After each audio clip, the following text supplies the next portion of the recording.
the Mozambican economy is ramping up towards having the first significant gas production coming out of a key project, the Coral FLNG. And over the next few years, we expect growth to teeter well above 4%, given the impact that the gas developments and investments are going to have across this market. What we've seen year to date so far is that the mining sector has seen some significant improvement on the bulk of what has been really a bumper commodity price environment.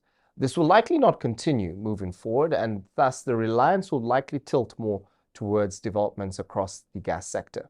But there are a lot of good stories in Mozambique. The logistical sector has also recovered quite well since the lows that it had during the pandemic.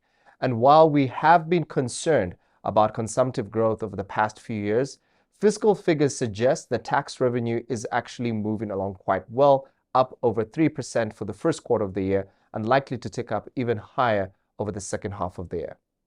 But as with all markets, the economy is still shrouded with risks.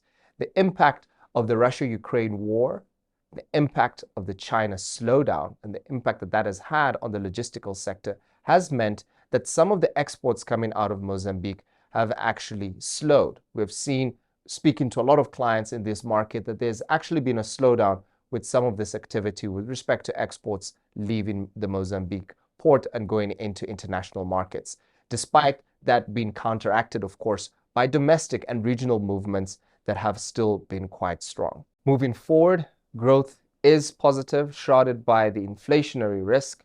We're also entering a period in time where, of course, Mozambique has managed to finalize board approval with the IMF. And so we believe over the next few years, there will likely be continued fiscal prudence. We don't expect there to be an aggressive increase in expenditure from the government side. We believe that tax revenue will really be their area of focus. And with respect to issuance, we believe the government will focus on issuing domestically and continue funding its budget deficit, not only from the local issuance, but also from grants as well from the broader multilateral partners. Speaking to clients on the ground, there's actually a lot of excitement around other sectors, agriculture being one of them, a key area where they believe Mozambique has an opportunity to grow and develop over the next few years. Significant reinvestments taking place across the energy sector as well. Mozambique, as most people are well aware, are already selling energy towards the region, and they're looking to increase this, similar to what we're expecting from markets such as Namibia. So a good story from an energy side and from the perspective of reinvestments back into the Mozambican economy, given the lows that we saw 2 years ago.